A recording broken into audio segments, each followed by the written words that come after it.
What is up, people? What is up, world? This is Mr. You know who it is, aka G-Man Live, aka G-Man Live Fifth on it, aka G-Man keeps it real with the homie.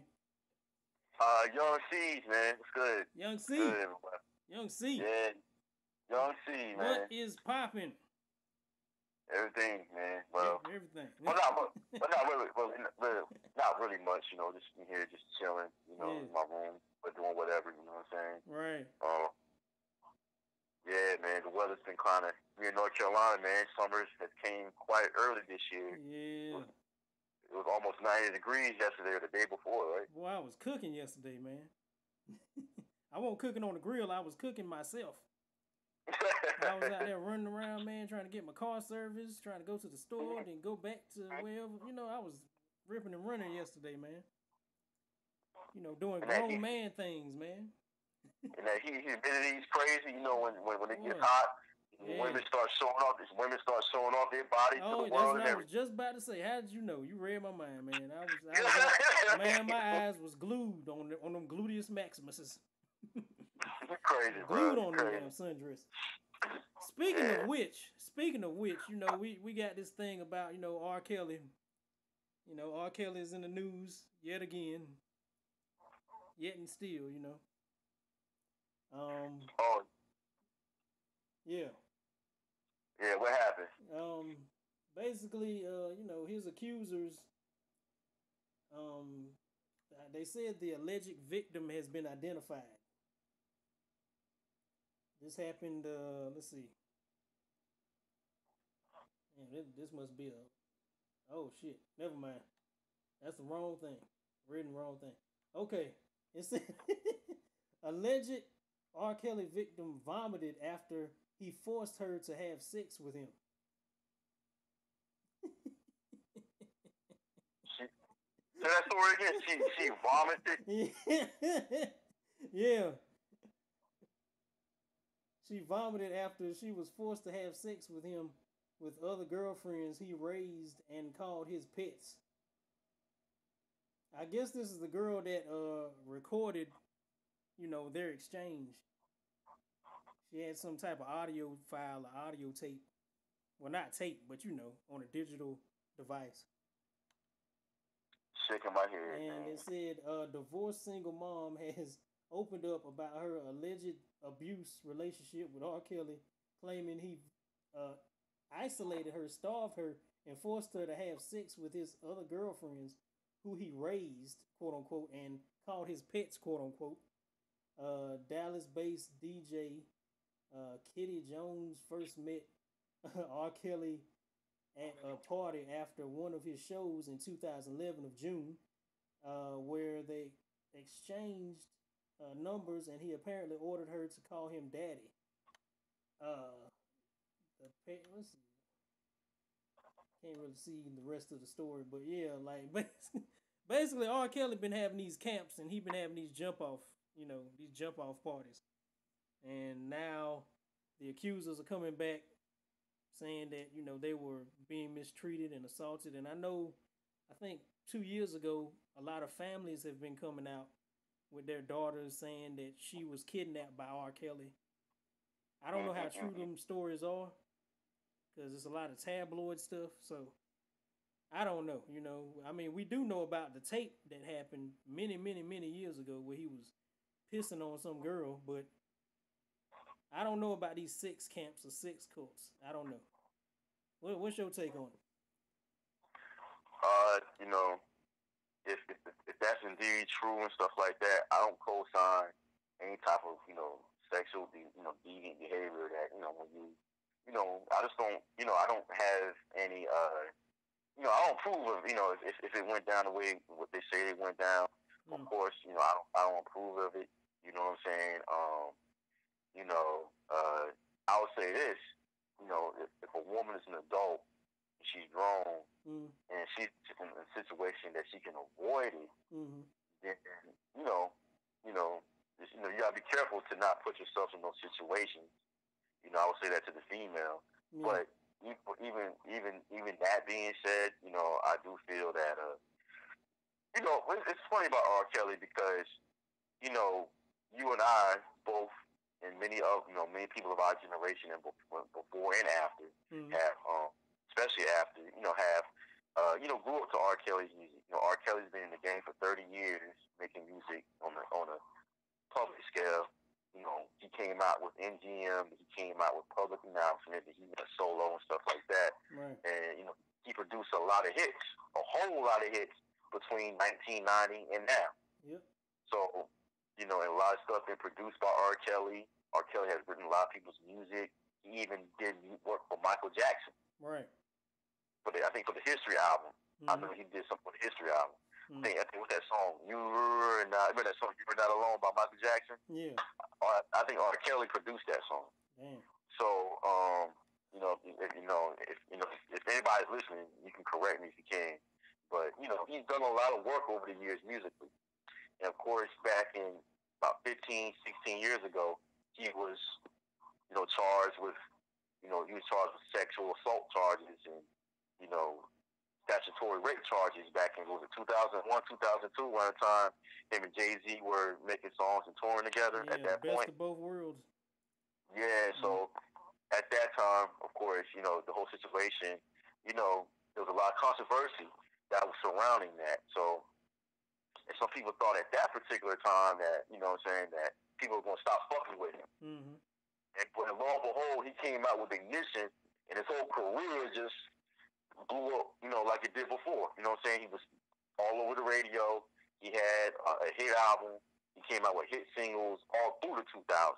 Mm-hmm. So these allegations that's coming out with him now, and these things that's going on, and of course, a lot of these are involving grown women. You know what I mean? Mm-hmm. Maybe some of them are teenagers, but a lot of it is involving adult women. And as I told you before, I don't co-sign that kind of behavior. And if he's indeed doing that, of course there has to be consequences for his actions. But, for example, Tom Joyner said that he's not going to play his music no more. Right. And I just told you before, he had a string he had dozens of hits that he put out that's being played on rotation to this day. Right.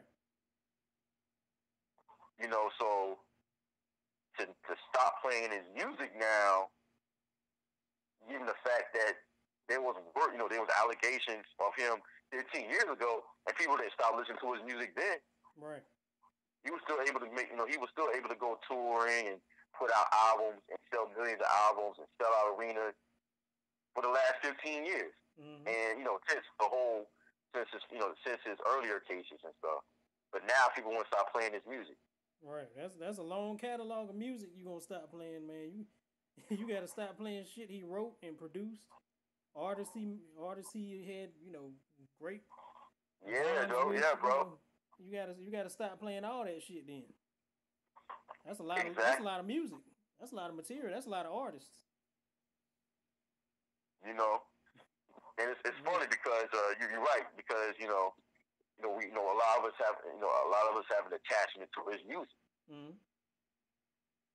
Even though he may be a pedophile, and there's videos of him, you see the videos before back in the day where he was, messing with these girls that were allegedly or were apparently minors at the time, and they could compare him. He was eating them out. He was pissing on them. I seen all of them. And I don't doubt that he's a pedophile or he does things like that. I don't doubt that he's done things like that. But and everybody who knows me, I don't really support pedophiles. I'm not down with that behavior. Because think about it. What's her name? What's it called? Danielle Brugoli? Was it Brugoli? Yeah, Bad Bobby, Bad Baby, whatever her name is. The Cash Me Out girl. Yeah. And people like Lil Pump and Whoa Vicky. You got a lot of these social media music stars now that's under the age of 18, and then being pushed out there as sex symbols. Right. Yeah, like the amount of dislikes I got on my Bad Bobby controversial video, I was going in on it. It was astronomical. It was just like so many dislikes, and I know it was from them grown ass men who want to sleep with them. So you got that energy out there. I realize that you got a lot of pedophiles out there. I mean, I ain't gonna call them pedophiles because she is like almost 18, but you got a lot of hebo files, should I say? Yeah, hebo files or whatever. Yeah, because cause, yeah, they got different terminology for it. The Yeah. pedophile by definition is somebody who is sexually attracted or it gets involved with um who gets involved with minors. Mm-hmm. And do you mind if I say his name? It's your show. I really want to say his name. Do you want me to say his name? Who? You know what I'm talking about. Oh shit. Go ahead, man.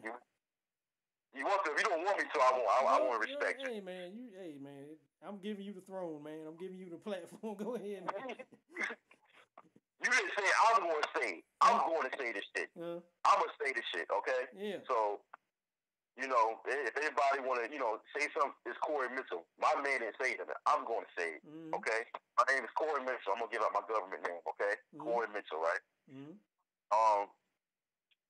I did a video, well, me and my partner, my girlfriend, we did a video back in November, was it November 2017 last year? And there was a guy that I honestly used to follow called Legio Nature Boy. Me and you did a video about him before anyway. Oh, we did a lot of videos, man. And so if he hears this, if he ever hears this, I'm gonna tell you my name, okay? My name is Corey Mitchell, and I live in North Carolina, okay? I live in North Carolina, Raleigh, North Carolina. All right. So back in August, was it August? Yeah, it was August. He uploaded a video and he said that he let his son play with his penis. His son played with his penis. He had sex in front of his child. He had sex while his baby mother's breastfeeding. He did that before, whatever the case may be. And he said it in a video, in a public video on his channel. And he said it to the world. I saw her when she uploaded the video the first time, but I was thinking that someone was going to expose him. No one never exposed him. So I told my girlfriend about it. We did a video on him about it, a live video on it, and we showed the video where he said what he said. And my girlfriend, she did a live video on her Facebook, and she showed the video while she did the live. Then she took the clip and made that into a separate video and posted on her YouTube and her Facebook. Right. And at the time, while I'm totally against pedophilia, at the time, you don't want to start no internet drama. That's how we are. You know what I'm saying? And we kind of want to stay out of shit sometimes. But, she pushed me to speak out against it. So we did a live video, and somebody watched, the live video. They told us to call in the Sinetta show. Sinetta had a live show. Sinetta, Black News 102, had a live show. And my girlfriend was calling in the show, but she couldn't get through. It was like issues with her phone, so she said, "Go ahead and have me call." So I called the show, and I told Sinetta what happened. And Sinetta was like, "Oh, I didn't know that." He was like acting all surprised. He said, "I'll talk to Nature Boy about it." So after the live was finished, he removed the show off the live. Okay, he removed the show off the live. So there was and at this point he was already exposed. Different people made videos about him, all this type of stuff, right? Right. And at the time I was trying to save face. I wasn't exposed, but you don't want to get involved in shit. That's how I felt at the time. Now I wish I would have been more vocal about it. And so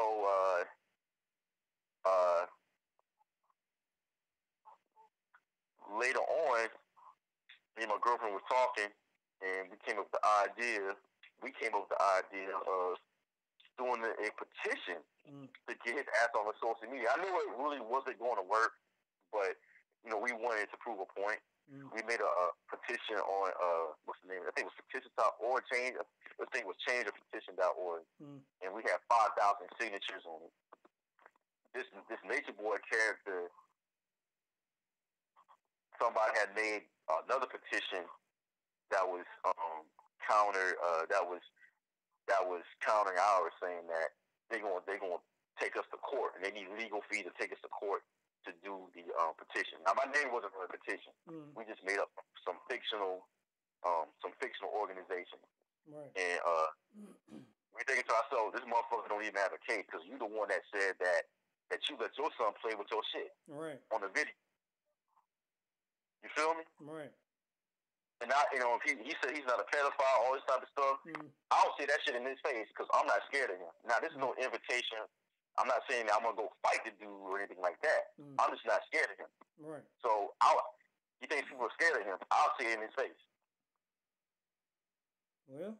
So, this is me. This is me scoring. So this ain't on you. I know it's on your show. I just want to put that out there to your audience. Right. And I hope he hears it one day. I'm not going to lick it to him, but I hope he comes across this one day. So, and my whole thing with that is that, and this is how it ties into what we're talking about, we on the topic of pedophilia. And if Bishop will ever hear this, I want to let him know, listen, this other stuff he did that I heard he did, with Yaya and the women and crossing his nigga and the gay porn and all that type of shit. That's his business. That's his business. But what's funny though, he went on my man's show. But my man interviewed him. Mind of a Matter interviewed him, and he was like, "Yeah, man. People say I'm gay, man, but I ain't gay, man. I do gay things, but I ain't gay, man." I'm like, if you do gay things, that makes you gay. Yeah. Now, me personally, I have nothing against gay people. You know what I'm saying? I mean, I'm not too fond of that lifestyle, but I have gay friends, bisexual friends, and I don't hold it against them. Right. Now, we all know somebody, Yeah, my personal feeling is that I don't think it's the most natural way of doing things. I'm not gay, but I would never, condemn somebody for being gay. You know what I'm saying? Even though I have my own perceptions of that lifestyle. But I'm not going to get into that right now. Right. But my thing is that, you wouldn't approve of somebody, he would not approve of letting his son play with another man's penis. Right. But he claims it's all about nature. We naked and stuff like that. Now, yeah, I understand we born on this planet naked, but that doesn't give you the free reign to let your son play with your penis or you play with his. Yeah, I see how that ties into everything we talking about because, even though I'm not really into the whole, protecting, I don't want to say that I'm not into protecting women, but I'm not in protecting grown fool ass women. You know what I'm saying? But when we talking about women versus children, it's a different thing. A child has innocence, but these are grown ass women who are going after R. Kelly or grown ass women who are going after Elijah. You kind of gotta, you gotta use your brain. But when it comes to a child, it's a different damn story subject altogether.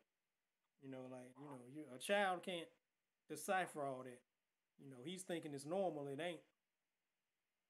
Exactly. Plus it's like incest too. It's incest, and there's nothing in nature. You don't see a dog play with another dog's penis. You don't see that. Yeah. Not a puppy. Yeah. You know what I'm saying? You go up to a dog and you try to grab his balls. You go up to a cat, you just try to play with his balls. I'm not saying you just do that. My point is that that animal is going to try to attack you or scratch you if you play with their private parts. You just randomly touch their private parts unless the animal's about to mate with you with another, grab his balls, man, and it not react in a way where it's going to try to get you off of them or get you to stop doing what you're trying to do. I feel you. So, in other words, nature doesn't even do what he claims that is natural. But like you said, how it ties into what you're saying is that R. Kelly's pedophilia acts. Yeah. I'm not co-signing that shit. I'm not co-signing any of that. You know what I'm saying? Now, as far as him sexually assaulting grown women, that's not cool either. Because that's not cool either. So, you know what I'm saying? I'm not going to sit here and say that's good, but at the same time, Um, sometimes ladies got to take more responsibility of the situation they bring themselves into. Yeah. A lot of these women, they're looking for fame, they're looking for a come up, Mm-hmm. and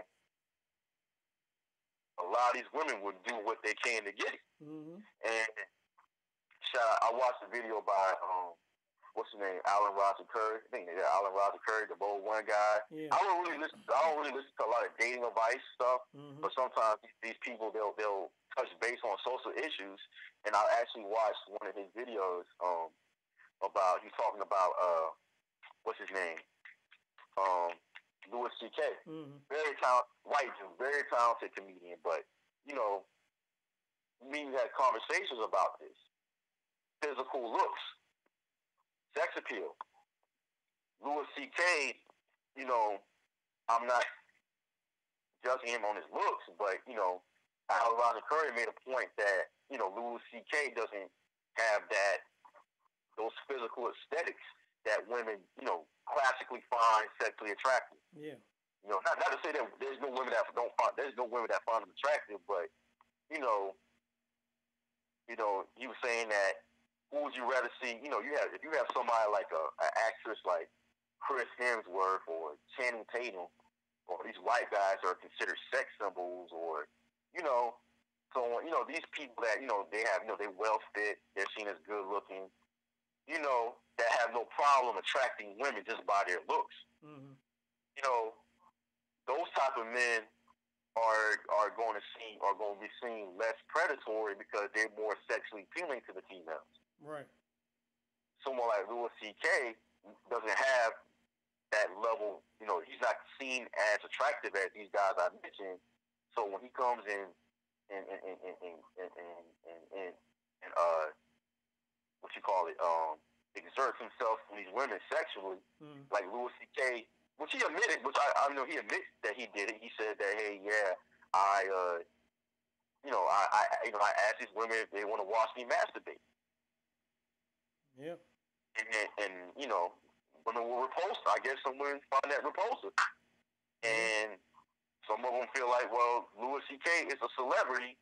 He got some money. Let me go ahead and take advantage of this situation. Yeah. I got proof that he said what he said, so let me go ahead and take advantage of this situation. Yeah. I mean, it's the same thing with R. Kelly and his so-called sex camp or sex brothel. They signing up. They agreeing to do it. Then afterwards, we got the whole MeToo campaign. Everybody saying, well, me too. I got touched too. I was there with you. But y'all were employees. Yeah. Y'all were co-workers. Yeah. Me, I don't, what I'm saying? I don't promote the exploitation of women, whether they know that, it's going down or not. But, I don't support that. But that's a good point. You still got to take responsibility, if you're doing something and it's going to be, you already heard about this guy being a certain way before. It ain't you already know he pissed on a 14-year-old, so come on. Yeah. You know what I'm saying? They got video evidence of him being sexually involved with minors, so you knew that. But some of them maybe some didn't know, but, you can easily go online and find this out. You see what I'm saying? Yeah. I mean, it ain't like women that look like that that good, don't know about what's going on with the celebrity world. Exactly. Come on. You did your research on them, and you get involved in these things and these sex cults. And what's funny about sex cults is that didn't we read an article about the actress on Smallville? Yeah. I forgot her name. She had I don't know what her name was. I don't keep up with names, man, but I think her name was Alex something. I don't know. Yeah. But she was caught with a sex ring or something. She had a sex ring going on. Yeah. Yeah. She was part of a sex. She was apparently part of a sex cult. And you had conversation. And I know this show is long overdue. We're just gonna talk about the rituals, the sexual rituals they have in Hollywood and the industry and stuff. Yeah. And it didn't surprise me because I knew of this sort of thing for years, for over a decade. I knew about this. So it's like it's like these things didn't surprise me. You know what I mean? And what makes you think? And R. Kelly's part of that same industry. Mm-hmm. You know, you have when people talk about Cosby and R. Kelly, people don't realize is that there's white people in the industry that have been doing this for decades on end. Yep. These politicians, these children that get missing, all of this kind of stuff that ties into all of that. So you got a whole bunch of prostitutes that are complaining about the work they got to do. You know, they signed up for it, but now they have an accusation. They have an accusing case. You know, I'm not trying to minimalize women. I'm just stating the facts. You know, I just want to get out that this Me Too campaign can come for your ass if you a male celebrity. It got Nelly. It got Usher. You know, like you said, it got Bill Cosby. 60 years later, he went to the Playboy Mansion, the Grotto. Bill Cosby was up in there, getting serviced. And this is the thanks he gets. This is what happens when you a celebrity, man.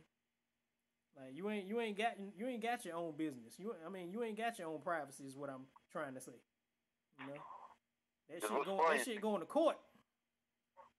Because what's funny is that these celebrities and these people that's in power, you got to think about people that's higher up, the politicians, the bankers, these people that's behind the scenes. They're more involved in this shit than the people that's up front. Mm-hmm. And everybody talks about the Black Boule, and Bill Cosby's part of the Black Boule. Mm-hmm. Denzel's part of the Black Boule. Mm-hmm. Denzel Washington, did I mention Denzel Washington? Mm-hmm. They're part of what's called the Black Boule. Yeah. And we probably go in depth with this in another show. Yeah. But these people always had the power in Hollywood. Among black people. You see what I'm saying? Right. And there's a pecking order. Obviously, white people have. Me and my friend was talking about because something I don't mean to be all over the place, but what's his name from Black Panther? What's his name? Which one? Chadwick Boseman. Mm-hmm. He said something about he works the Marvel, of course, Black Panther and Infinity War and the Avengers. These are Marvel films. Mm-hmm. And he was talking about Stan Lee and The Breakfast Club. Right after Black Panther, around the time Black Panther was released, he was talking about there's black people behind the scenes in Black Panther. So, the reason I'm bringing that up is that when people talk about the power hierarchy, based on my recent research, when it comes to the very top of the pyramid, it's been revealed to me that there's actually people of color that's really on the real top of the pyramid. It's just that white people are, I guess, put it in the forefront.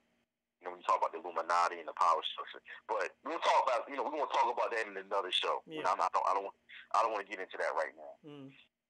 But right now, we're going to say that white people, for the most part, are, as far as what's public, are going to be in power, as far as the industry is concerned, and the banks and the global affairs. And Bill Cosby is, he's.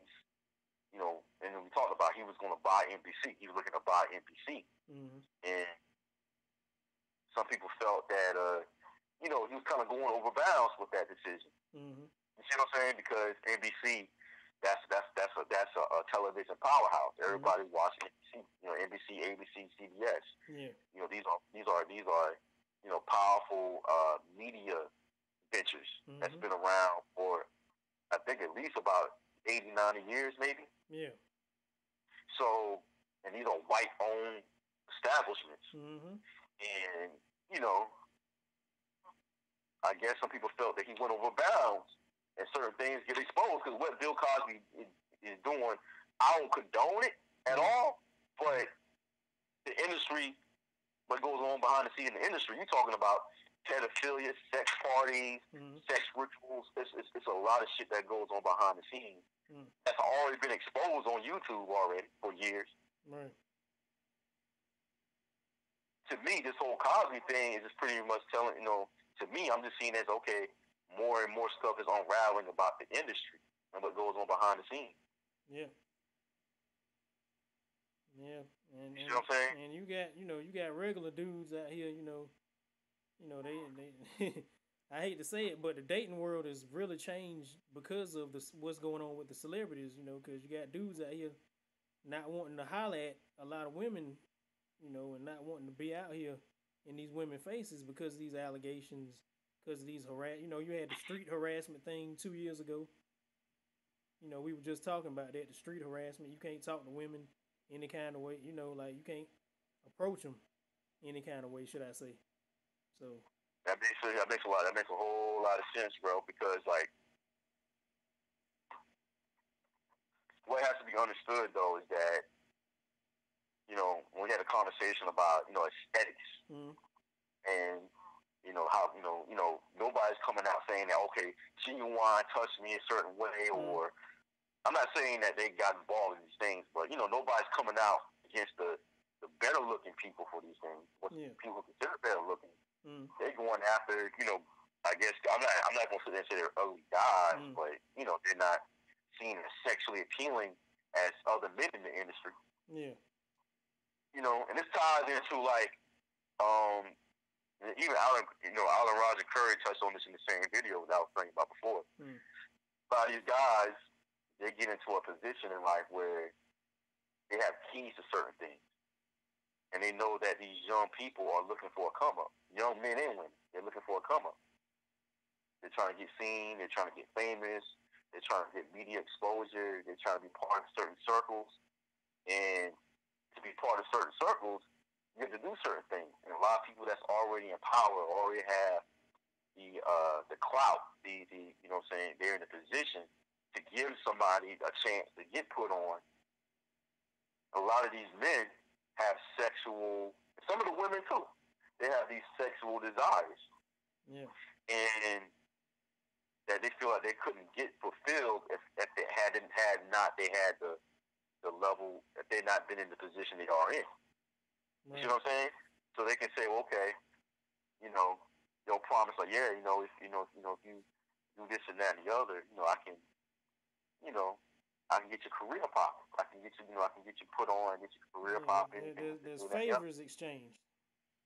Yeah, yeah, I can get you, I can get you this and that and the other. And a lot of times these women don't really go anywhere. Believe it or not, Mm-hmm. it's evident because you see where they are at now. They're not famous. They sometimes they don't get their promises fulfilled. Yeah, just like I hate to cut you off, but just like Russell Simmons, he got hit up by Amanda Sears. You remember Amanda Sears? I think so. That sounds very familiar. Yeah, the actress, the light skinned actress with the fucking brown hair. She was like pro black or something like that. You talking about the one that was in what's that show? She's a rapper too. I mean, Wasn't she on? I mean, Was she on Insecure? she was on Insecure too. And she was on My Brother and Me, but she was a little girl. Yeah. Remember the show?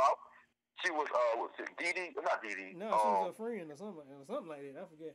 The sister, yeah, she was a little. She was like a young girl. Yeah. Yeah. Yeah, like she said that Russell Simmons was touching her and feeling on her. And then there was another model that said she went over Russell Simmons' house and she was getting sexually assaulted, and that whole Me Too shit. There's favors being there's business being put on the table in exchange for sexual favors, whether the woman is putting out it or not. You know what I'm saying? Whether the woman's opening her legs or not. There's something going on between these people, and then they want to put it out in court. They want to get that Yeah, money. They want to get that money that they were promised in their because interaction. you remember the movie Golden Child with Eddie Murphy in there? Yeah. The movie called back in the '80s. There was a Mm-hmm. movie called Golden Child. Yeah. And it was an actress that was on that show. I forgot her name. I think it was Charlotte or something. Mm-hmm. And she wanted. I think this dude's name was Roman Pulaski. Mm-hmm. I think it was some director or some writer or something. And she claimed that he sexually assaulted her and raped her and molested her when she was Right. younger. They said the same shit about Kevin Spacey was raping little boys or some shit. They've been saying that for years. And I'm gonna say this, but I already told you before. I think at least some of these things are going on because you know how the industry is. You see what I'm saying? Mm-hmm. The different, and and I have a deeper understanding of it, and eventually we're gonna finally do a show. I know we've been putting this off for so long, Oh, but you know, I before we get off of that, hell, I know we're gonna talk about it in a later show, but hell, Demi Moore had a video of her kissing a little boy, 15-year-old boy. But hey, nobody want to talk about that. Nobody wants to talk about it. You know. I, I didn't know that existed. Yeah, I posted that like last year or the year before that. That video been out. It's like an old ass '80s video, like of her kissing a boy on the mouth for his birthday or something. Like she was grown. Some 15-year-old cool, dude. man. That's not cool, man. Hey, That's but not cool. nobody wants to talk about that, man. Like, hey, with this whole MeToo campaign, I ain't seen him hop up and say shit. Everybody else saying something. That's not cool, man. That's not cool. Hey, it ain't gotta be cool. I'm about facts. I'm about what's real, baby. I'm about the truth. It ain't gotta be cool. I'm not a cool person. I'm a truthful person. I do nothing but facts. Shoot.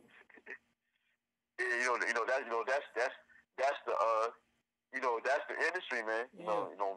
These sex rituals and all this type of stuff was coming out already.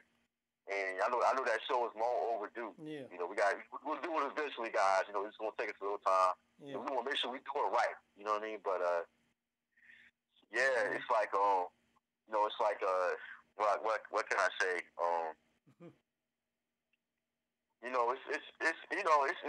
This is not anything new. Mm-mm. And like I told you before, these guys are in a position of power anyway, or in a position where they have something. They have that bait to bring people in. So they talk to young ladies and young people in general and say, hey, look, if you want to get put on, this is what we're going to do. I can do this. And if you do this for me, I'll do this for you. Mm-hmm. That's true. I wanted to ask if you had a little bit more time. I know you got a busy man. We can go on for another 20, 30 minutes. Okay, all right. I just wanted to touch on the Wale thing. Speaking of favors, because they've been going in on Wale, the women folk, but it ain't got nothing to do with sexual stuff. It's got something to do with his casting calls for his videos, and that's been going on for the past couple years. They've been saying he's been putting too many light skinned women in his video. Now he putting dark skinned women in his video. They don't fuck with him. Now he's feeling some type of way because now news articles are saying that he's feeling like he's too dark skinned for the industry.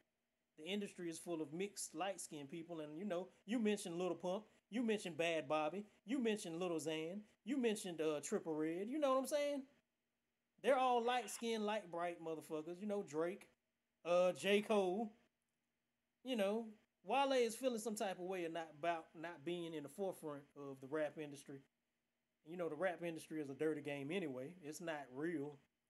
Not not these days. So anybody who's popping, anybody who got a catchy song is really doing good right now. But Wale is not that popcorn poppy rapper. He's that underground rapper. So of course he's not gonna be in the forefront. He doesn't have it. He doesn't have the forefront. You know what I'm saying? Of course people is not fucking with Wale. Bro. So Wale is complaining that his skin complexion has something to do with it, which is funny because they was getting on him years ago about putting light-skinned women in his videos. That's kind of funny to me. What's your take? What I'm saying? And what's funny too, what I'm saying? What's funny too is that, I fucks with Wale real heavy, you know what I'm saying? Like, I fucks with him. He's very talented. My girlfriend's from the DC area, you know what I'm saying? She put me on to him. I knew Wale. I actually knew about Wale before, but she actually, introduced me more to his music and stuff. I mean, I knew about him when Nike boots came out. When Nike boots? Yeah. When was that? He had a song called Nike Boots. I think that was like 2010, 2009. Yeah. Yeah, because I didn't really hear about him until like maybe 2011, 2012. Okay. I haven't heard all his music. You know what I'm saying? But from what I heard of him, it's pretty dope. You know what I'm saying? And I like J Cole and Mm-hmm. everything. I dig J Cole, man. You know what I'm saying? But Yeah, they in J Cole yeah, ass too. But anyway, yeah. yeah. But yeah, it's I heard all about that, man. As far as like I read the article, Mm-hmm. and Wale did mention that him being darker, him being darker skinned, him being African because his parents are Nigerian, and him not having the same appeal as the lighter skin or the biracial artists in the game. Mm-hmm. I'm gonna say this much because somebody cause I got an article pulled up here actually, Mm-hmm. which is funny. Um, he said that let me read this. It says a fan asked him, um, do you think your expressive passion for the music prevents you from being missing with the rest of your class? That's what a fan asked him. Mm-hmm. He said it hurt me greatly. He answered. Also, me being dark skinned, not half white, direct descent from Africa did too. But let's not go there. That's what he answered to the fan. Mm-hmm. And after that tweet, it said that someone answered to a tweet. I know they don't want you to go there, but colorism is real in hip hop, rap music, and pop culture. And speak your truth. We need to hear from brothers like you in the rap industry and what you dealt with. Someone says, I've been saying this for years. I wish Wale got the recognition he deserves in the rap game. I'm gonna say that Wale is far more famous than 99.9% of the artists out there. Wale got millions of fans on Instagram, million followers on Instagram, million of likes on Facebook. So it's not like Wale's a nobody. You feel what I'm saying? There's a lot of people that wish to be in Wale's position as far as the exposure he gets. A lot of people don't get that exposure that he has, Right. even with Wale. Now he may not be quite popular as a J. Cole or a Kendrick or you know, or Migos, you know what I'm saying, or these people, or Uzi Vert, he may not have that same, or Wiz Khalifa or Justin Bieber. He may not be on that level of fame, but he's far past the average artist. You see what I'm saying? Right. So it's not like he doesn't have a fan base. He has a large fan base. Yeah. But in saying that, dude, it's like, as far as colorism, I'm not gonna sit here and say he's completely wrong because another fan said, I'm gonna go down. I'm on this article from Atlantic Black Star. Another fan said, J. Cole. No, I'm not gonna get to that yet. Hold up. Someone says that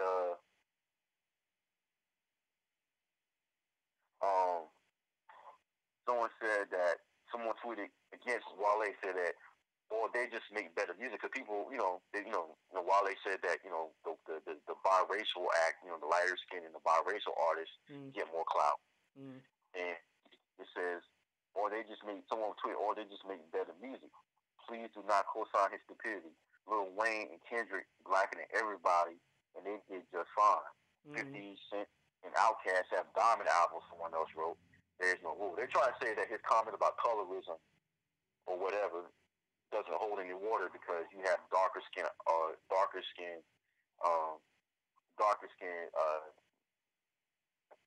darker skin, counterparts. Yeah, artists that they're famous. And before I explain my perception on that, why do you think his statements are true?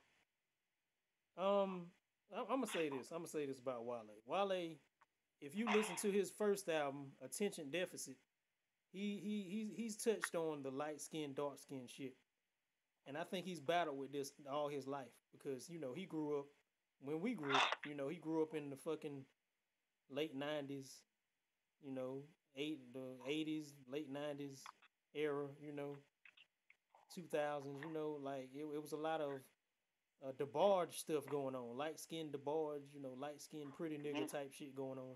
So he didn't feel adequate, So I understand that that's plaguing his mind right now. He feels like light skinned dudes get the forefront in the entertainment industry, which hey, that is true because I got a friend of mine who said, hey, they're more relatable. A light skinned proactive person or pro black person is more relatable than a dark skinned proactive or pro black person in the entertainment quote unquote industry. That's just a fact.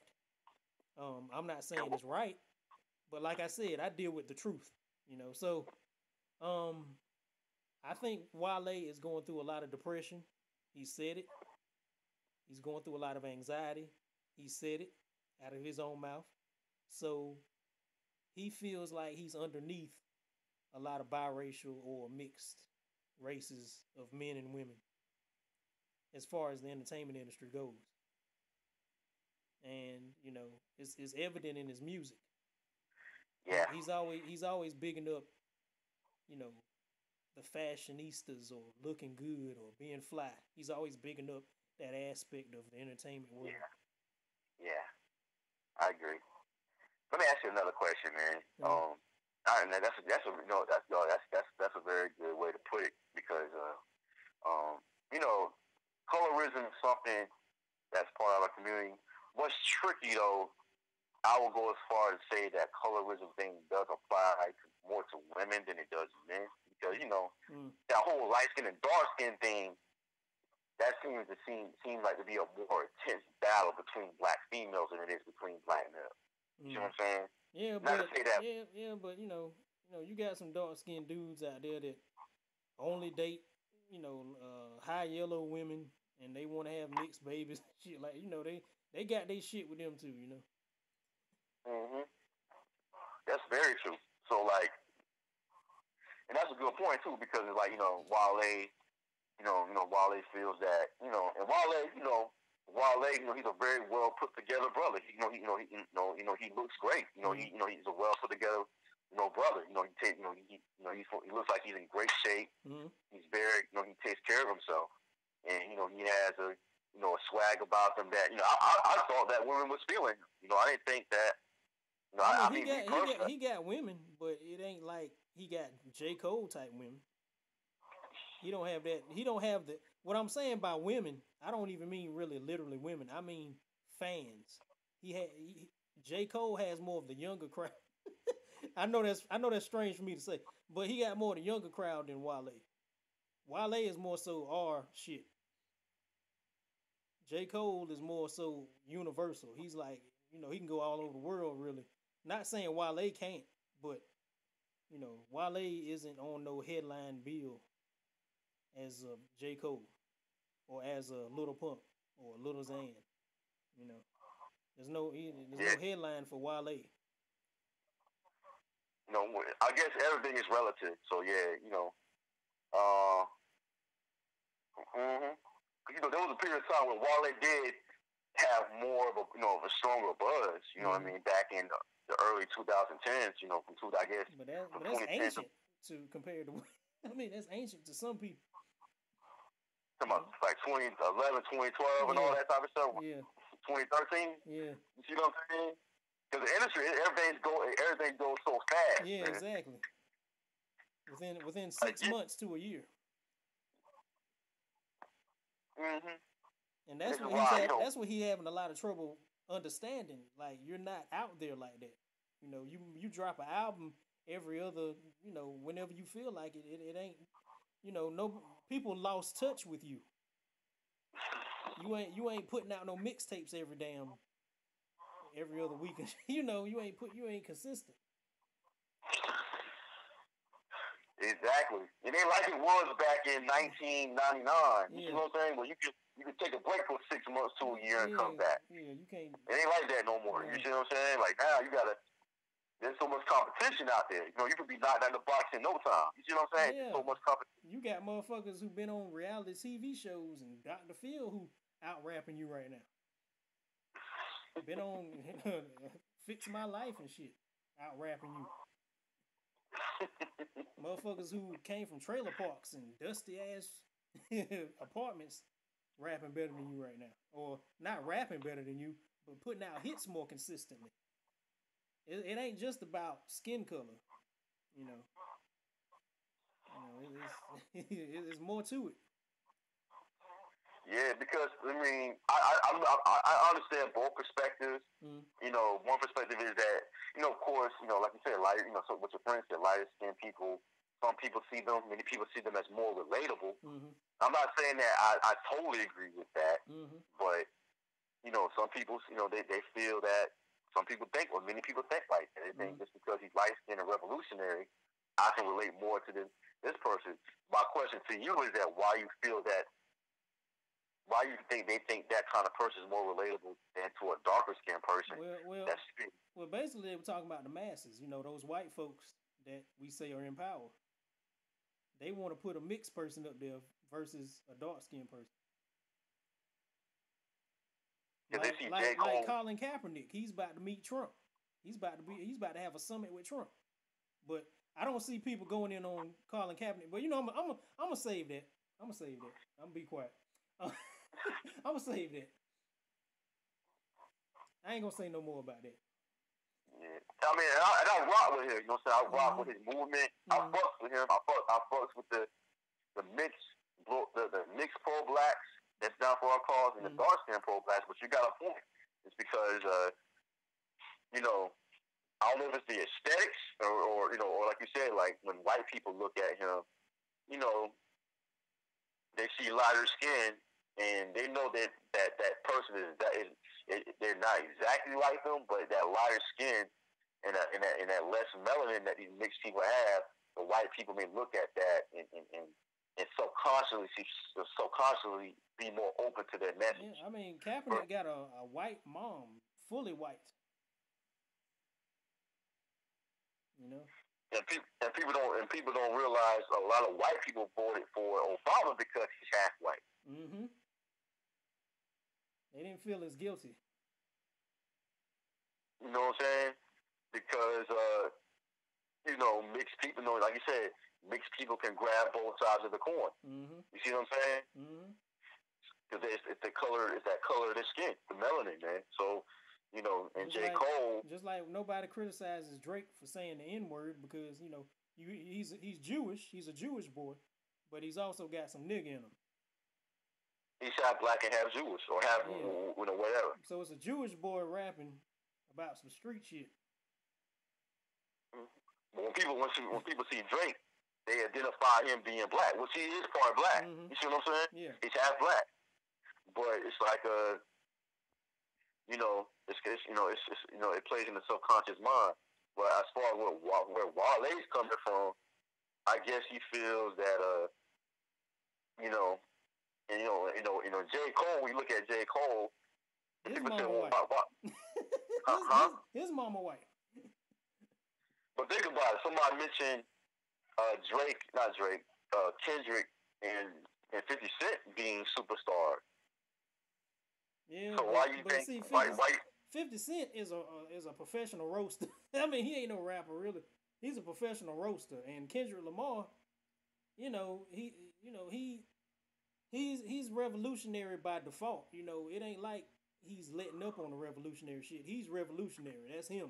You know, it ain't like he's doing you it know for publicity.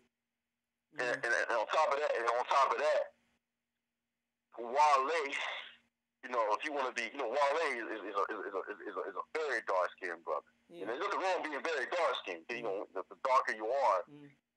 the more melanin you have. To me, that's really good skin. I'm not knocking his abundance of melanin. That's not what I'm doing. Mm. But Kendrick, he's not. Kendrick is. I don't think to be petty, but Kendrick is not as dark as Wale. Yeah. Maybe 50 Cent. I only think 50 Cent is as dark as Wale. Right. You know what I'm saying? But I understand they're darker people. Mm. You know what I'm saying? But at the same time, like you said, 50 Cent. I was just saying what keeps them out there versus Wale. What keeps Kendrick out there is he keep hopping on songs. He keeps doing projects. And 50 Cent, he keeps buying businesses and doing movies and shows. They keep themselves out there some way. Wale has nothing like that. You know, so Wale take Wale be chilling. Ain't nothing wrong with that, but I'm just explaining why he feels like, oh well, I ain't getting my shine. Well, you gotta work.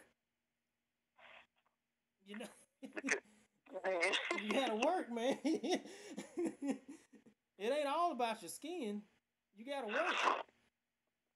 You ain't That's putting no true, man. music out, and he says he's been depressed. That's why he ain't been putting no music out. Like he ain't been doing.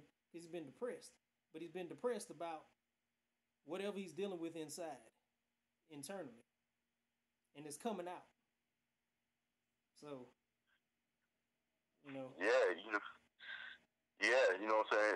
It's like more so that, and I was telling you before, you know, yeah, Kendrick and 50 Cent are not as dark as, mm, Wale. mm. But, you know, maybe that was too petty for me to bring up. I'm sorry. I mean, But go ahead. I mean, hey, that's what you want to say, man. I mean, we free on here, I man. mean, I ain't got no against dark skin. I love Mm. dark skin. I love dark skin. You know what I'm saying? But Yeah, me too. somebody made a comment about that on his tweets and stuff. Mm. But even if Kendrick was dark as Wale or darker than Wale, it doesn't matter. No. Like you said, it's the work ethic you put in. Now I can agree that lighter skinned people may have an easier time on some fronts, but Mm-hmm. you got consistently work.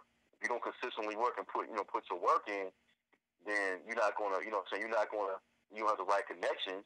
And And then again, yeah, you look at I just thought about something. I don't know if you want me to put this out there, but even when we had that conversation about J. Cole, you was talking about how he should work with other artists. Wale hasn't been hopping on any songs with all these new artists. You know, he hasn't it's been funny, working with these artists. Wale and J. Cole, I don't know if they still deal with each other Mm-hmm. now, but Wale and J. Cole, you seen that little rap they did online Yeah. before a little year. It was at some Waffle House or something. They were eating somewhere Mm-hmm. a long time ago, Mm-hmm. and they was freestyling or doing, what video I'm talking about? They were freestyling or something Yeah. together. Yeah. Right before they blew up on some A-list type of shit, they was Mm-hmm. in Waffle House or some restaurant Yeah. freestyling. Was it '09, late '09 or Yeah. something? They did a So it's song like, together too. so like, yeah. So, so I agree that both of them should go ahead and just work together. Just say, okay. And like I told you, it's not that Wale is in a bad position. It's like he can still go out there and make music and go touring and make money doing Yeah. what he's doing. But if he gonna be spitting this depressed shit, nobody ain't gonna feel no remorse. Nobody's gonna feel sorry, like, cause it's like, okay, where you been, Wale? Like, you ain't on nobody's song. You ain't on nobody's song that's on the radio. Like, nobody can hear you. Like, he's had radio hits. He's had songs on the radio, but it lasts for like a couple months. I guess he feels a little slighted, but you gotta work. You gotta play nice if you want to be in this industry. And my point is that it's not that he's in a really bad position. Mm-hmm. You already have a fan base that's larger than 99.9% of people that do music online or Mm-hmm. do music. Mm-hmm. That includes light skin, dark skin, white people, all people. Mm-hmm. Wale has a fan base. He has 4 million likes on Facebook. I know this. But I nobody, mean, but, I would. but nobody just outright brings up Wale in a conversation about music. My question is that okay, but he gets mentioned more than the average person. Mm-hmm. True. I mean, I was thinking that Wale was still. I was thinking Wale was still relevant. I didn't know he was. I mean, I knew Wale doesn't have a strong Mm-hmm. buzz like someone like J. Cole, but I Mm-hmm. thought he was doing well. I thought he was doing decent. Yeah. You know what I mean? I didn't know he had a problem with his position. Yeah. Wale got a very large fan base. It ain't like nobody heard of him before. Mm-hmm. He can still go on tours and sell out if he wanted to. So it's like he's he's not in a bad position. My point is that I feel what he's saying, but sometimes you gotta appreciate where you are, man, because Mm-hmm. there's a lot of people that wish to be in Wale's position right now. Yeah, that's true. I look at that too, but he's looking at the fucking superficial side of it. The skin color, the album sales, The notoriety. Oh, I ain't getting this like him. I ain't getting this. You know, he's depressed. He's losing it. You know, so you know when you in that state of mind, you can't do nothing. You know, it's kind of like like you tell me, like when you get too much stress, you get all this cortisol in your fucking blood. You can't breathe. You can't move. You can't function. And he got he on the top of the world, and he's having stress and pain and shit over this, over being dark skinned. Like who does like? I mean, I've heard of dark skinned women complain, but damn, you know. Yeah, you know what I mean? Not to say that he doesn't have a point, Yeah. but it's like, you know, it's like I'm looking at him. And it's like, man, I mean, to me, he's still popping. He's popping more than the average. Like I said before, than the average artist. Yeah, that's. I mean, I'm not hating on Wale. Wale one of my top artists to me. I bump Wale before I bump anything else. He's my guy. Like I said, I've been with that dude since Nike boots. I'm not hating on him. You know. Yeah, you know what I'm saying. So it's he's doing like I said, he's doing good. You know what I mean. And it's funny because like people feel like, well, if I'm not on a Kendrick level or a Wiz Khalifa level, that because I guess when you're so used to being on the A list for a while, and then you feel like you're not getting that buzz on that level no more.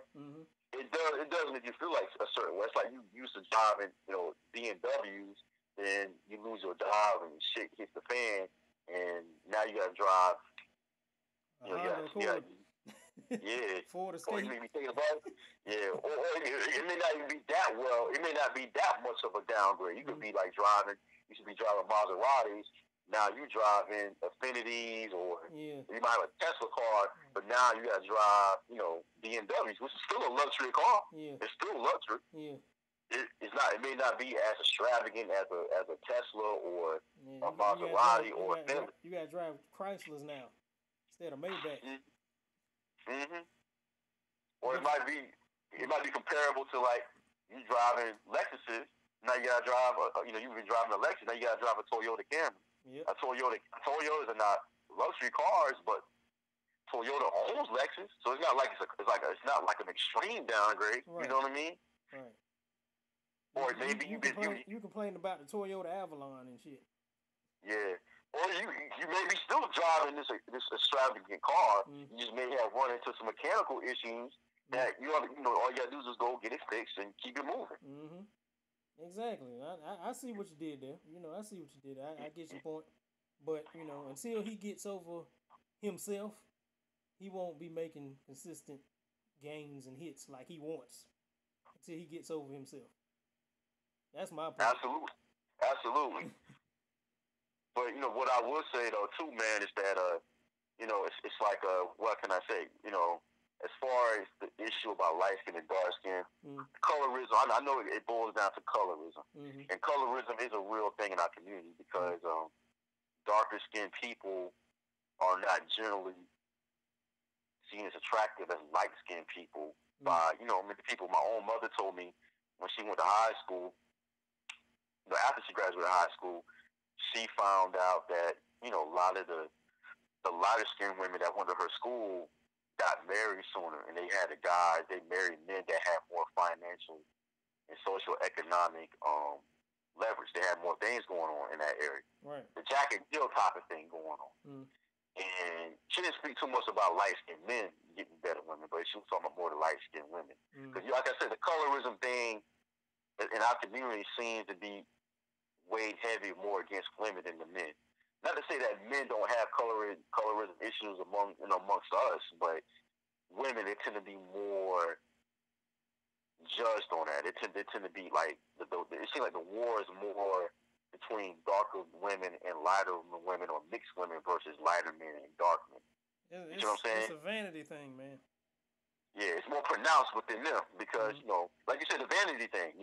Women are more judged on their looks. Women are more, it's more. Even though I love the hell out of some dark skinned women, they may not feel that they are loved by the men they want.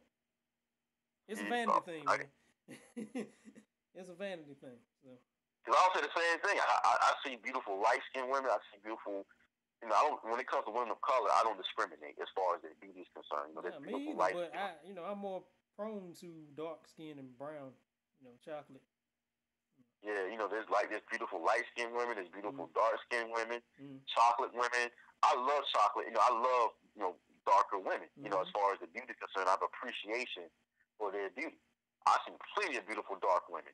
Mm-hmm. And to us brothers, we're not as picky as some of these women think we Oh are. hell no. You see what I'm saying? No. You know what I'm saying? There are some brothers out there that feel the need to have that kind of thing, but most of us don't. You know what I'm saying? A lot of us, we love the chocolate, man. We love the chocolate. I want to tell the sisters we love chocolate, man. Mm-hmm.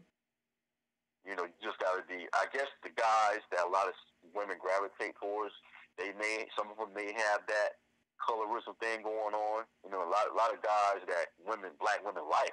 A lot of guys that black women are into. A lot of these brothers don't even date black women or mixed women. They date a whole different race of women. Right. A lot of the time, And especially if they white got. men. You got white men that'll scoop them black women up. It does work both ways. It works both ways. That's why you had Issa Rae telling black women to go get an Asian man. But yeah, it is what it is, man. I mean, even though I would say that even to this day, the vast majority of relationships in our community is black on black. Mm. You do have a growing interracial thing that's popping off. You know what I'm saying? Oh yeah, I mean that's undeniable. We in North Carolina, man. Yeah, we see a lot here. What I mean, on both ends, black men doing it and white women swirling. They're swirling. It's really, but of course, like I said before, most relationships in our community are black between black, but it's like the colorism thing is real, but I think that it's deeper. It's deeper than what people think it is. You know what I'm saying? But at the end of the day, I love all my people, irregardless of the color, irregardless of the shade, the brown they are. You know what I'm saying? But in some aspects, I do honestly see a favoritism towards lighter and mixed people. You know what I mean? And there's various factors that go into that. And me personally, I think that colorism should be done away with. You feel what I'm saying? Mm-hmm. And like I said, there are beautiful mixed people and or beautiful lighter skinned people. And I would tell them to embrace your skin, embrace that you do have melanin, but a lot of people, light and dark people, a lot of times they feel that, that their skin isn't good enough. And melanated skin is very, it's very resilient skin. It's very great skin, full of nutrients, full of melanin. Appreciate your melanin. Mm-hmm. Darker women love your melanated self. Embrace yourself. Mm-hmm. You know what I'm saying? I would tell this to the lighter women and darker women. Embrace your melanin. You know what I'm saying? I've seen beautiful women of all shades, man. Sisters, darker, lighter. I see beauty in all these shades. And black women, darker women are definitely beautiful women.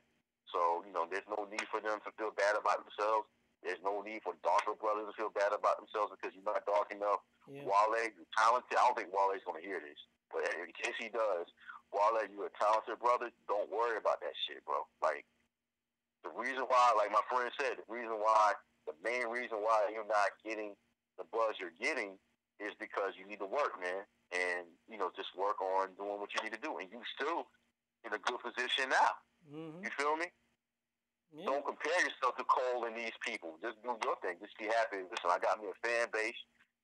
I'm nowhere near no Wale level at all. Mm-hmm. So if I was on the level of Wale, where I had millions of fans and I can go on tour and I can make I can live a life or just doing music and support my family and pay my bills and live a comfortable lifestyle. Yeah. Most people don't have what he has. That's a blessing. Big one. That's a big one.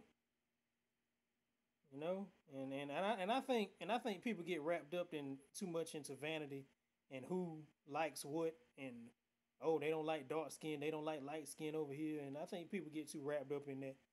and and it's a lot of people who ain't even in the industry who get wrapped up into that shit of who likes what. You know what I'm saying? And they don't realize that okay, you may not be in this circle, but you're in some circle. You're in some type of gain. You're making some type of gain in life. In some area, you may not be the beauty queen. You may not be the best looking nigga on the block, but you somebody. You a lot further Absolutely. than a lot of people. Absolutely, man. You know. I mean, Wale. I think Wale is worth a few $1,000,000. Yeah. Most white people don't even make that much money out here, bro. Right. So it's like, you know what I'm saying? Yeah. There's people that wish to be in his position right now. Mm-hmm. Mainly what I'm saying is that, appreciate where you are, man. Yeah, you may not be Wiz Khalifa famous, but you know, you built a big enough fan base where you can go out there and do music, and you can still sell records. You can still do what you love to do. Yeah, just man. be happy with that. Yeah, man. Take the overseas fans and ruin. Shit, that's all I can tell you. Because there's plenty of talented, light-skinned mixed people that can't get on Wale's level right now. Right. Let's put that out there. Right. You see what I'm saying? Right. You got a lot of motherfuckers like Logic, who's taking a big hit right now. you know. What happened to Logic? I mean, Logic, they ain't fucking with Logic music nowadays. They think he's being too black or too urban. I don't know. Something like that. They saying, he's trying to act black or something. But he is half and half.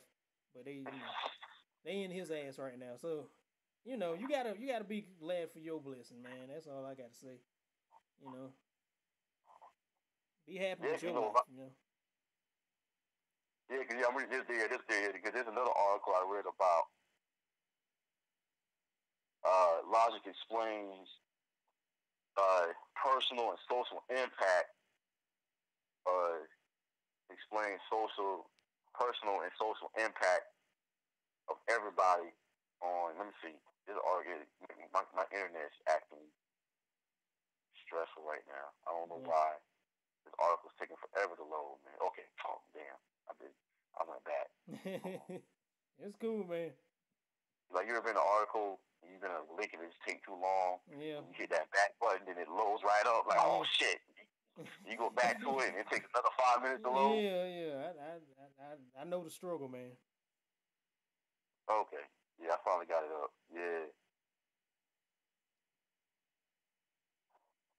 It says that Logic seen teary-eyed when he opened up on Instagram 3 hours ago. Logic was gushing on the 1-year anniversary of his third album, Everybody. It may be obvious to us, but that Everybody album was the album that shot into prominence.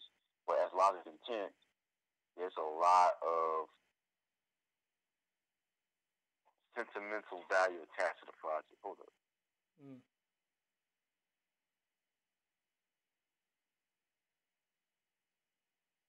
Yeah, he said that, he really it's more of a positive article about him. Yeah. But there's another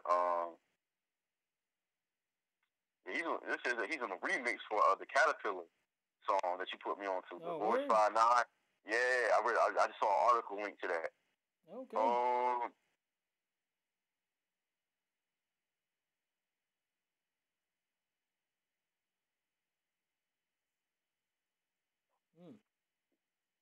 Man, check that one out. Yeah, so there's another article saying that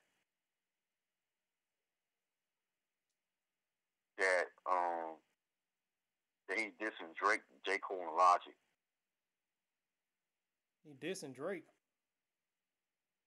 Oh, that's the same article we read. Remember we talking about the whole Wale thing about him being light dark? Yeah.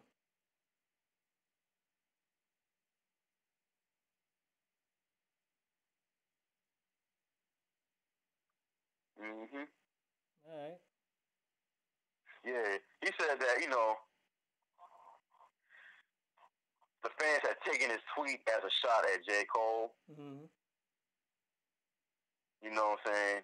And they said, J. Cole and Drake both emerged. They both gained to popular prominence in the industry. In the late 2000s.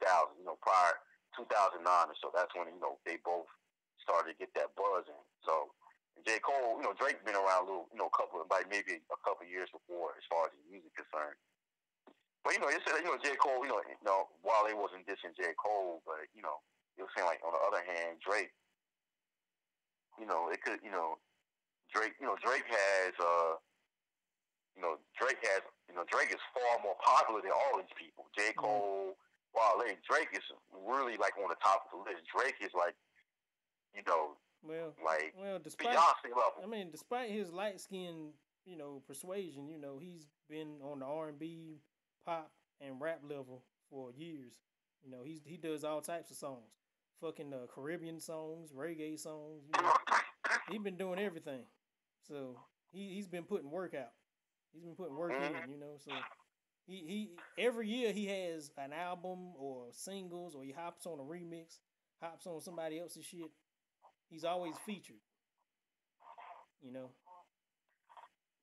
because you go to one thing one of the barometers I use honestly to measure someone's fame in the game. I went to Drake has 35 million fans on Facebook. To J. Cole's 5 million. To Wale's 4 million. So Drake, that's straight up A-list artist. Everybody know who Drake is. Drake is on that Beyonce. Well, I won't say he's big ass Beyonce, but he's not too far under. Oh no, I'd say he's a male Beyonce right now. I'd say that because every time he puts something out, people own it, whether they hate him or love him. People bumping it because they know it's about to be some shit. They know it's about to be, oh yeah, this shit about to be good. Like this shit about to have you feeling good and feeling right. And Logic, people like Logic, they, J. Cole, Logic, they like I said, they're famous. Logic is nowhere near famous as J. Cole. Wale, Logic is not even as famous as Wale is. You see what I'm saying? So it's like, plenty of people that don't know who Logic is. Right. Young people. Right. They don't know that. They have no clue who that is. You see what I'm saying? Right. But everybody you meet, they know who Drake is. You see what I'm saying? So you're saying it ain't about light skin so much, about the fairness of skin. But yeah, now when I think about it more deeply, as far as who's popping now, as far as like who's famous now, well, Kendrick Lamar is not even famous as Drake. Right. You know what I'm saying? They obviously are extremely popular compared to most artists, but even with Kendrick Lamar got like 8 million fans. You see what I'm saying? On Facebook. Cause I'm going through Facebook now, but Drake got 35 million. Now how many Bad Bobby got? How many Bad Danielle Baby got? Bad Baby, whatever name is. Like 1.9 million. I'm on Facebook now. Damn. Well, she got a lot more Instagram and YouTube followers. I know that. I know she got way more than because she's a visual artist. They looking at I guess they listening to her music. I don't know. Yeah, she got like 13 million followers. Yeah, I went through Instagram to see how many followers she had. YouTube, she's blowing up on YouTube.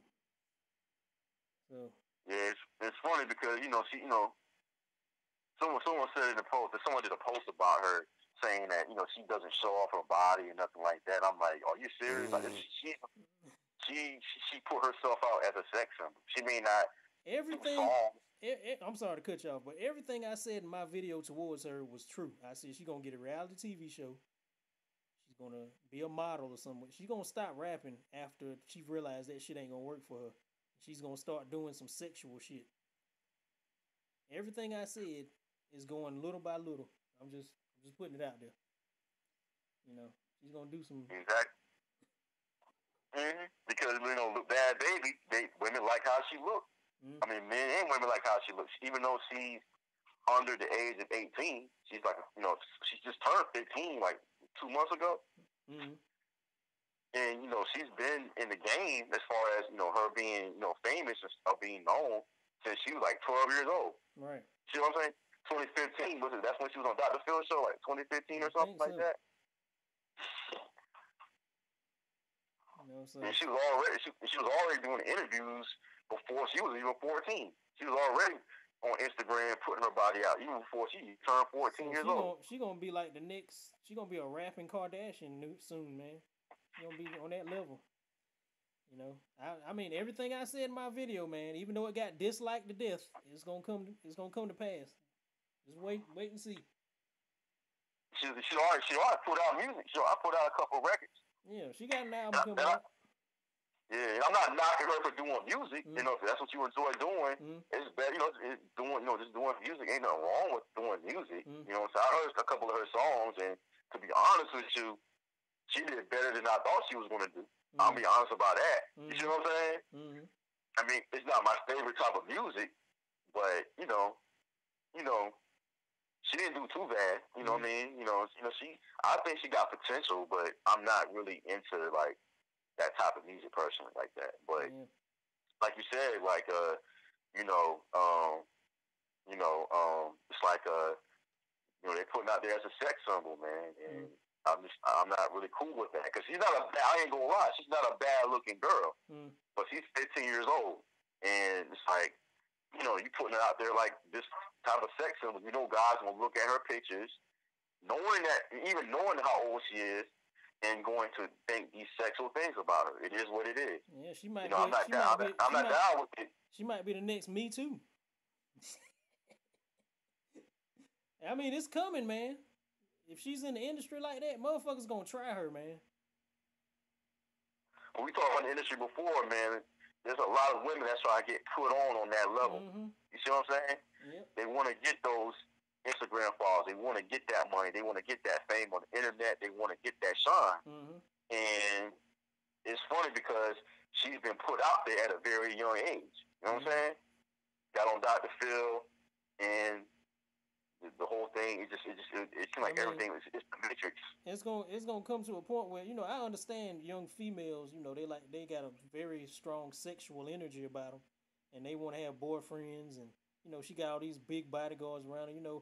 I understand if she want to have sex and all that stuff at a young age, but sooner or later it's gonna be a deal. It's gonna be a business proposition where it's gonna be some record execs or movie execs that's gonna try her sexually. And they gonna want a piece of that for a contract. And I'm gonna say this. It might be very taboo for me to say this because she's still a young girl. She's not 18 years old yet. And it's just something that it's very taboo to talk about. You know what I mean? But I know this discussion has to be had. What's to say that didn't happen already? I didn't say it didn't. I didn't say it didn't. I'm not denying any of that. And that's what bothers me a lot because it's like this ties into because Raz B already exposed this already from the B2K. He already exposed the situation with the situation when Chris Stokes and the whole molestation and all that type of stuff. He exposed his experience and what he witnessed on his side. Pretty much telling you that pretty much anybody, he even put Bow Wow's name out there. Right. And that to let people know that you try to get put on this level, there's compromises you have to do. And a lot of these child actresses and these child entertainers have gone through that. Right. I mean, it's true. That's true stories, man. That's real facts. Tevin Campbell the singer Tevin Campbell. You can probably still pull this up on YouTube. But he said on an interview a few years ago that someone recommended that you recommend being an artist as a kid and just going on tours and being famous. And he said that he wouldn't recommend it because it's not healthy. There's a lot of things that go into it. And Tevin Campbell has been arrested for I think offering oral sex or something like that. Some type of using the bathroom or he was offering oral sex. So I forgot what the charge was or what he's been accused of, what's been exposed, but it was like something similar to what George Michael did. George Michael passed away. It was something similar to that, where he propositioned something to another guy or something like that, and that was exposed. of him being gay and stuff like that. Yeah. And the reason I'm bringing that up is because a lot of these young people that get in the industry, and it's already been exposed that Quincy Jones is the one that worked with Tevin Campbell. Mm-hmm. And that has been put out that Quincy Jones is a pervert. You see what I'm saying? That's why you put out the Secret Garden. Yeah, you know what I'm saying? People talking about someone said something like Tupac and Quincy Jones, something was going on with them two. So, and I like Tupac. I'm not dissing. It's just the industry, man. So it's like you got these young artists coming up, and there's a lot of women out there that's competing for Danielle Bregoli, Bad Baby, Cash Me Outside Girl, for example. There's a lot of young girls that's competing for her spot in the game. Mm-hmm. That's true. A lot of these people that get on divorce court and stuff in these reality TV shows and these court shows because they want to promote themselves on these platforms. You see what I'm saying? And that lets you know that people are trying to get that fame. Yeah. And you got a lot of people competing. This goes back to everything we're talking about. R. Kelly, the whole situation with R. Kelly, Wale. I'm not saying Wale sold his ass. I'm not saying that. But I'm just saying how the industry works and what goes on behind the scenes. So it's what I'm saying? So it's all about the sexual perversion, the low self-esteem. The fucking you're not at the top of the social. Everybody's trying to get at the top through but while getting at the top, everybody's getting touched or everybody's getting depressed. Everybody's not feeling good about themselves. Yeah, and I like Wale. You know what I'm saying? But the thing is that maybe there's something else with maybe he didn't perform in certain things, and that's probably why he didn't propel to the level of a Drake or these other people. You know what I'm saying? Who's to say, man? Someone told me the key to fame. One of my friends, a white guy, told me the key to fame, the secret to fame was not really a secret. The recipe to become famous is to appease the lowest common denominator. And for example, Drake is a talented guy, but the kind of music that Drake does, he does music that appeals to everybody, desires and stuff like that. People like J. Cole, Kendrick, Wale, Logic, Schoolboy Q, who are well known, but they're not on the level as a Drake. They do more music that makes people think, and music that makes people think is not going to be as popular as music that people just want to party to and have a good time. This is why mumble rap is popular, because these artists, they appeal to the lowest common denominator as far as they appeal to people's desires and what gratifies them, partying, having sex, getting drugged up. Dopamine-driven feelings. You see what I'm saying? And that goes in dating as well. It all ties together, man. It's all in the gumbo. I'm just stirring. It's all in the same damn circle, man. See what I'm saying? It's all in the same circle. Yeah, my homeboy Daylight, the battle rapper, he made a live video, and he was talking about the J. Cole album, the KOD joint that dropped a couple weeks ago, and he said that he had to sit down and listen to the album because it's like you talking about candy. When you used to having sweet food, people like food that stimulates them, sugars, carbs and shit, pizzas and shit. You feel what I'm saying? Yeah. Food that tastes good. But when it's time to eat your vegetables and your bitter foods that's good for you, people have a hard time finishing it. You see what I'm saying? Unless they get some type of seasoning or something in it. So he said that listening to J. Cole's album is like eating vegetables. You know what I'm saying? You gotta eat your vegetables.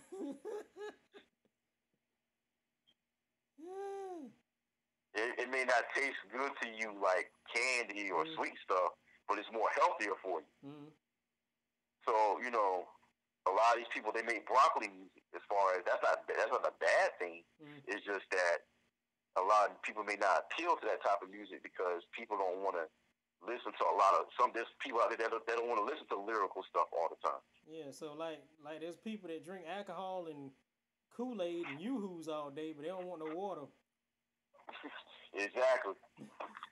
They they go through a whole thing of root beer. You know what I'm saying? They go through, you know what I'm saying? Yeah. But when it's time to drink that water. I mean, the same thing goes and applies to you. You know. Exactly. You know, someone brings you 2 bottles of water to your room and 2 cans of root beer. Which one are you gonna finish first, the root beer or the water? The root beer, because you know it tastes. It taste goes smooth. You know, it's sweet, sugary. And, you know, it's got a nice taste to it. It fizzes. You know. Mm-hmm. Have you ever drunk water bottles? You don't even finish the whole water. You just leave that shit sitting on your counter. You get full and shit. Yo, what's up, Virgo? What's up, West Day? You kind of late, my man. Anyway, you kind of late, my man. What the hell you been doing, West Day? Man. Yeah, you know what I'm saying? So, like, what's up, West? But, like, yeah, man, it's like, you know, some real shit, though. Like, yeah, you know what I'm saying? It's like, you know, you listen to J. Cole or Wale, you know, they got some fun music on there. You know, it's more like, you know, listen to like a fun song by J. Cole or Kendrick or, yeah. You know, Wale's like eating a banana or something, or like eating like a mango or something. Mangoes are good for you, they're sweet. But like listen to like a Drake song or a little pop song. You know, every piece of fruit got a bitter taste when you first get into it, just like oranges. There's some type of bitter taste, even though it's sweet. Yeah, that kind of sugar doesn't hook you in, like. Yeah. Mhm. But after you eat it, you feel better eating. You see what I'm saying? But you eat that candy bar, it tastes good while you eating it. But after when it comes down to getting it out your body, you get constipated. You get all these issues. Yeah, that's true. In the meantime, it's messing up your teeth. You see what I'm saying? Having all that sugar, acid in your mouth, and all that type of stuff. It's just you make your blood sugar go up and all that type of stuff. So it's like there's side effects to it. So if you eat that organic fruit, it tastes good, but it doesn't taste good. It doesn't taste good to you as the Snickers bar. Oh, hey, I don't mean to put. I mean, well, he putting his business out here like that because you know he just commented. He said he just been on his first date. Oh, tell him congratulations, man. Tell him that's how it worked out. Yeah, man. And congratulations, man. You know that's what's up. Happy to hear that. I'm happy to hear that too, man. Congratulations. Yeah. I guess me and him will talk about it later. Yeah. But you know, it's like I said, like you eat that fruit, and it's like it tastes good, but it doesn't. You know, it doesn't give you that addictive pleasure like that Tootsie Roll or that Snickers bar or the M&Ms or you see what I'm saying? No rush. You feel what I'm saying? Like so it's like, but when you finish that apple or you finish that orange or that watermelon or that carrot or that kale or whatever, spinach or whatever organic produce you're eating, you feel better after you eat it. Right. You see what I'm saying? But it doesn't have that taste that hooks you in. So you listen to a J. Cole record and you really want to listen to that little punk record. I'm talking about somebody that's into that type of music. You want to listen to that little punk record. And I'm gonna talk about him before we get off the phone. Little Pump and J. Cole real quick. You know what I mean? You know, that little Pump song. You listen to it. You know, these little kids listen to it. It's like sonic crack. You know what I'm saying? Yeah. I mean, listen to the song. I mean, the industry is designed for that shit. They're ready. You know, they put that shit out for a reason. You see what I'm saying? Yeah, that makes a lot of sense. So, you know, it's like, because I know they, you know, like I said, the lowest common denominator. They want to appeal to the young people's desires. Yeah. You know what I'm saying? And I'm going to get back to this again, because I know we're going to do a show on this, not now, but we're going to do a show on this. Before you wrap up, he said, West Day said that we hear the Donald Glover song or the Childish Gambino song. Well, I haven't heard it yet. I mean, I know he said he was going to retire, but he's coming out with some hits right now, but I haven't heard it. Sorry. Not yet. So I like Childish Gambino. You know what I'm saying? I like him personally. Mm. You know what I'm saying? I fucks with him. You know what I'm saying? He's not my favorite artist, but Mm. me and him in the same age group. You know what I'm saying? So me and him. He I admire his creativity. Mm. I admire his approach to things. I You gotta know what look I'm at saying? Atlanta the second season while you're talking. You know what I'm saying? Yeah. Our homeboy friend, he loves that show. Man. He loves that Yeah. show. But yeah, you know, this ties into all this ties, the R. Kelly thing Mm. and all this type of stuff. And like I said, I don't co-sign the abuse of women, the sexual abuse of women. Mm. I will make that clear, whether they're adults or not. Mm. You know what I'm saying? I don't like men when they do stuff like that. Whether the woman is culpable or not, I don't think God should partake in that type of thing, that type of energy. Yeah, I don't think It's not so a healthy. It's not a healthy energy. But some of these women have to understand that you gotta understand why you're doing the things you're doing. Mm. You know what I'm saying, and learn from it. Try not to put yourselves in situations like that because what these guys are doing is that they know these women want to get put on. You know these women they want to get this level of fame. And some of these guys they'll of course the guys will do it as well. They'll get in the game and they'll come across these executives or people that's top of the game that can get them put on, that can give them that shine, and they get involved, they get sexually involved and do certain type of sexual acts, and they call it the director's chair. You know what the director's chair is. So a lot of these brothers and these men that have a certain level in the industry, they use their clout, and they know these women will do. They know these women will virtually do a lot to get put on, and they take advantage of it.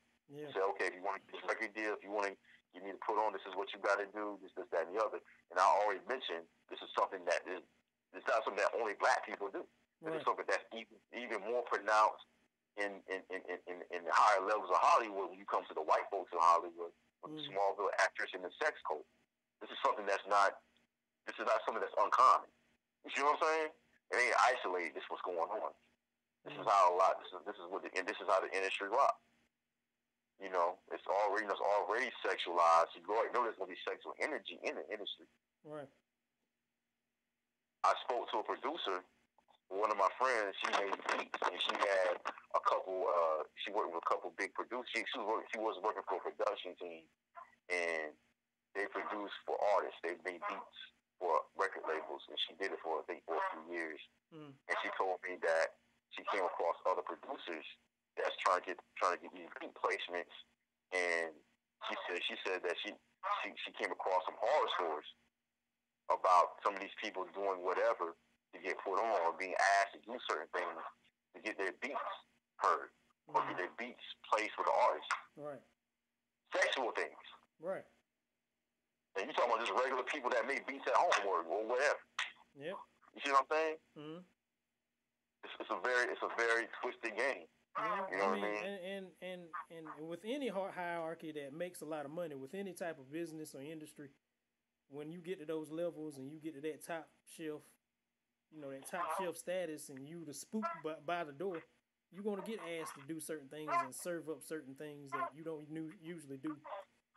Even we can take it to the conscious communities and the bourgeoisie communities. I mean, but we're gonna get into that later. I mean, I got some stories for your ass. I have some stories for that ass. Exactly. But before we close, man, I remember I said something about Lil Pump, and Lil Pump had there was a situation with Lil Pump a week or two ago, where Lil Pump made a song years ago saying "fuck J. Cole." Then recently he did some Instagram videos recalling that song and still saying "fuck J. Cole." And J. Cole made a song. I don't know the timeline of events, but I know he made a song about 2-3 years ago called "Fuck J. Cole." Yeah, I remember seeing an Instagram video somewhere where he was like saying "fuck J. Cole" and he was slapping a girl's ass or something. I don't know. Maybe I have to watch the video. That might have been the same girl he fucking power bombed in the bed.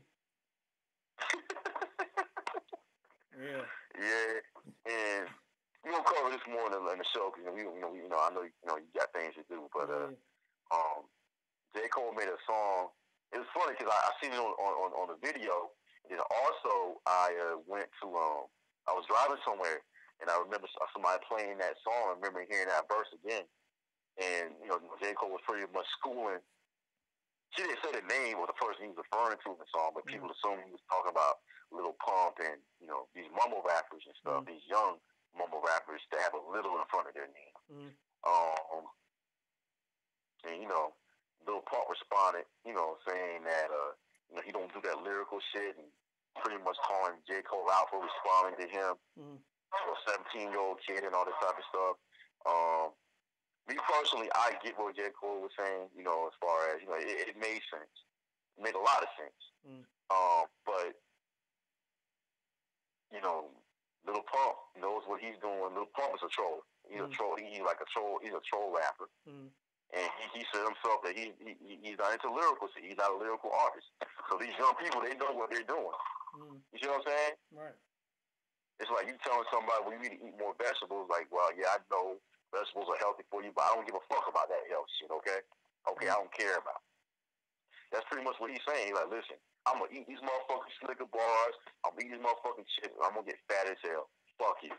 That's what Lil Pump said. So, obviously, he doesn't want to hear nobody's advice. He's 17. He's under the age of 18. But at that age, when me and you were that age, we knew what to do and what not to do. Right. So, he knows what he's doing. And if he feels like that's what you want to do, hey, you can't stop. Right. That's his thing. You know what I'm saying? Who knows? I mean, maybe he got some lyrical fire for us that he wants to save until later. I don't know. You see what I'm saying? But J. Cole's verse, J. Cole verse on KOD, it made sense, but some people said that he shouldn't have responded to him because they think, well, J. Cole's going to be his father. So, but you can't save them all if they don't want to be saved. If they don't want to be saved, you can't save them, man. If they don't want to be saved. Right. So, I say let the mumble rappers do their thing, man. If you don't rock with it, don't fuck with it. You see what I'm saying? I'm not saying not to speak out against certain things, but this motherfucker say, like, listen, I'm not lyrical, and I'm not trying to be lyrical. So, oh well. Yeah. I say, well, I mean, what you feel about that? I feel that just like when Wale, it's a different place and time in hip hop and rap right now.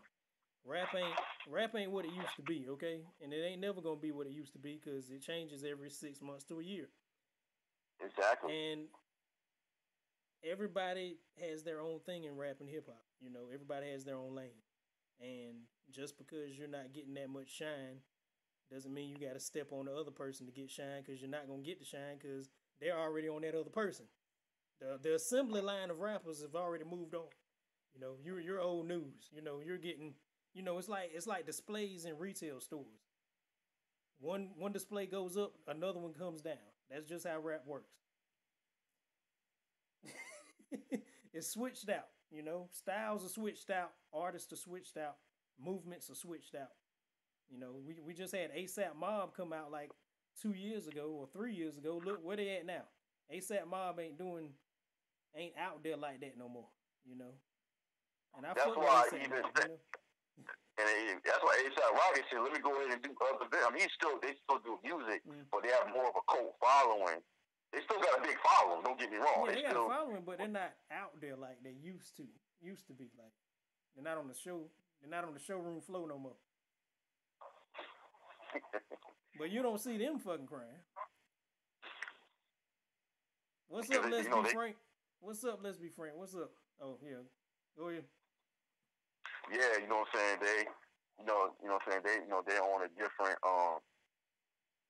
they on a they on a you know what I'm saying, they on a different level, you know what I'm saying? They on a they just on a different, they know they already have like security fan base and they don't need to like like you said, they may not be on a Drake level. They may not be having that same current buzz going on like a Jake, like a Lil Pump or Migos, but they can still do shows. Like I said, just I understand the industry has this way of doing things, and like you said, I'm gonna say it again. We're gonna discuss this in other shows, Mm-hmm. but you know, I mean, just be happy where you are because at least Wale and these artists, they have a platform where they can tell the truth. Hold on. We'll do Kanye West on Tuesday. I'm just responding to a comment. We doing Kanye West Okay. on Tuesday. Yeah, that's a hot trending topic right now. Yeah. But to close it out, man, because I know you have some things to do. Yeah. So, we're gonna talk about this later. You know what I'm saying? Because this show is kind of like spontaneous. Mm. It's always it's always good doing shows with you. But I want to say that to the artists that's out there, the internet is a good thing because now you can able to leverage your music. You can do what you need to do. It's not like it was 20 years ago, where the internet was out 20 years ago, but it wasn't the way it is now. So now you're able to promote with Instagram, Facebook, Twitter, YouTube, Twitch, Snapchat. It's just the internet technology has advanced so much where you don't really need to go to major labels. Just because you don't have 5 million, of course you probably want as many fans as you can get, but just because you don't have 45 million fans on Instagram and Facebook, or if you're not on the radio, it doesn't mean you're not successful. Okay, Wale, these other artists at least they have a platform where they have millions of people that will listen to them. You see what I'm saying? Right. Most people can't even get that. Even with the current technology, they can't even get that. So, Wale, you're a very talented brother. Maybe I don't know his backstory. I don't know Wale personally, but him, for example, maybe you didn't do certain things that other people in the industry did to get where they are. Mm. You know what I mean? And have pride in that. You see what I'm saying? Right. And just be happy where you are. I think Wale, Kendrick, all these artists, they need to go ahead and just do a song together and just do good music. Just be happy that you're doing what you love to do. You can make money from doing it. You have a really large audience because the average person, the average artist doesn't have a million fans. And just be happy with what you have. Yep. You know what I'm saying? Yep. And, I wrap that up and say, that's true. That's true. And that's true. But I'm just going to close this out. Sorry for the people who came late and made late comments, but we've been on since about 2:40. So yeah, yeah, we've been on since 2:40. It's been a long show, but it was some good topics. I enjoyed it. Me and my co-host Young C. And we went in. And I don't know about being on next weekend. I got some things to do. Mother's Day's coming up, and I got some running around in and out of town. But we might be back the next weekend. So I'm just putting that out there that I may not be on next week, this coming weekend, maybe next weekend. So I got some things to do. But y'all subscribe. Let me know what y'all think. Thank you, Young C. Thank you to commenters. And y'all let me know what y'all think. All right? Subscribe. Peace. Peace.